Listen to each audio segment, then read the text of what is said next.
Oh my God, I thought that was Arsenal getting the penalty. Yeah. Confusion there. And that's what should happen, children. Make sure you're paying attention and not on your phone. And understand that the team's turned round at half-time.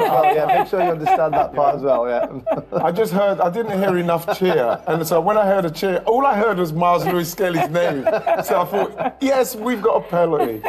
But hey, that's the way it goes. Well, and I could hear it in my earpiece. Did you hear me? I was running down and just ran quicker to see because I thought it was a goal the way you celebrated. Yes. But it's the yeah and the no, yeah. So, Ngai, talking about the fact that was a good point for Everton, especially considering they were down at half-time and needed a reaction after losing the Merseyside derby in midweek. But for Arsenal, it means more drop points and it gives Liverpool an opportunity to stretch that lead when they take on Fulham tomorrow. They could be 14 points ahead of the Gunners come the end of this weekend. What did you make of his reaction to the result? Yeah, I agreed with quite a lot of what he said.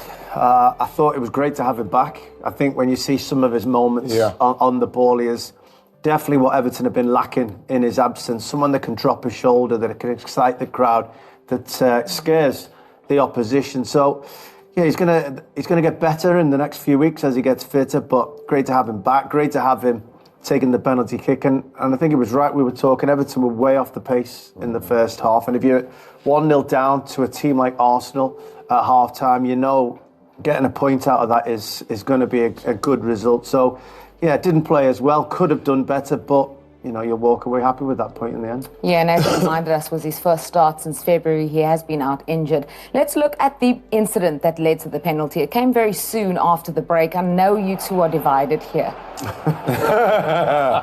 who wants to start? There's so much, when you look at, I think obviously there's some contact there. I don't know where that contact came for him to get up. Maybe that's why he's actually got up, but I think Kiwior's got to do a lot more. He's got to come back and take control of that header and get it out of the danger area. But it's just when you look here, you just think I don't know what Lewis-Skelly. Obviously, he's holding him. We can see that. But you're saying something to do with there, or I don't think that's enough.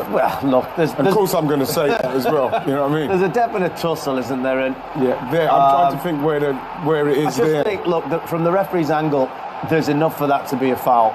It's a foul outside the box. It's going into the penalty area. It's going to be a foul. I certainly didn't think there was enough to say that there wasn't contact or anything like that. Couldn't have been overruled. So it's good to see after the last two penalty kicks Everton have got at Goodison Park have both been overturned on VAR. So it was glad. I'm sure the fans in the stadium were a bit nervous going into that third one. But, you know, from an Everton point of view, glad that it stood. Although, yeah, it was. I can't pretend it wasn't a soft penalty or an easy penalty in the modern day game. Yeah. It was. It's one of those. If they don't give it, we can be saying the same thing. We've seen penalties like that given. We can say that, but if we're going to be this, we're going to be this stringent on making giving stuff like this, then we've got to be like that on everything. That's what we were talking. We were talking at half time, weren't we, about strikers going down. We talked Trossard, and not in a bad way, just in the sense that you have to earn your penalty kicks. There's no point in staying up, make the referee make a decision, and he did that. Yeah, so VAR deemed the contact to have been sufficient inside the penalty area. The reason why I was laughing is because you said we were talking about strikers going down easily, and Wrighty had actually said that Trossard was going, was hurdling when perhaps he should have. It's one of those, but again, you see, when you look at Lewis-Skelly's one there and the way that he went down, you know as a player now, if you're playing, you go down, they're going to have a look.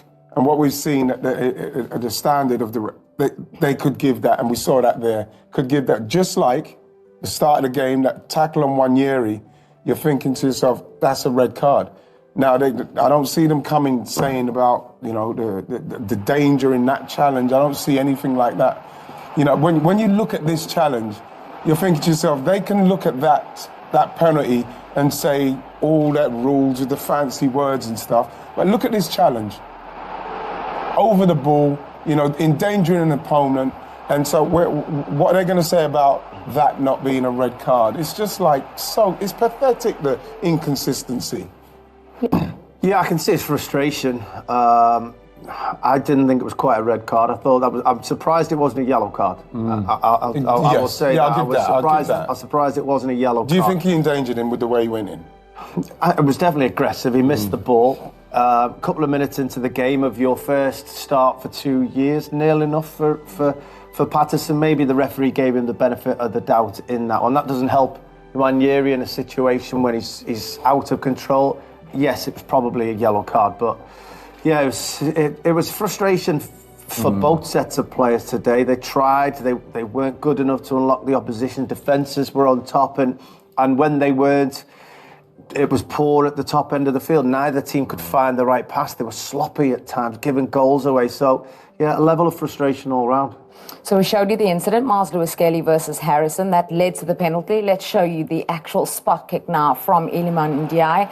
And he sent Raya the wrong way. Yeah, really good penalty.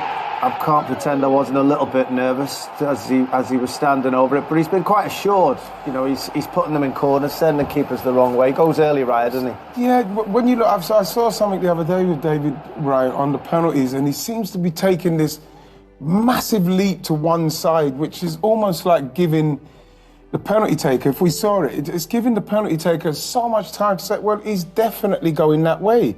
I've seen him penalties being taken against him recently where he's continually going the wrong way, and I think that he's I don't know, his form in trying to save him I think it's wrong, simply because he's going so far. He's making such a commitment to that side. He's giving himself a really good chance of saving it. That's it. But he's giving up the centre. He's and giving the it up because, side. like, when you're, especially if you've got a longer run up, you can actually see him when you're like a yard off away from the ball before you watch him.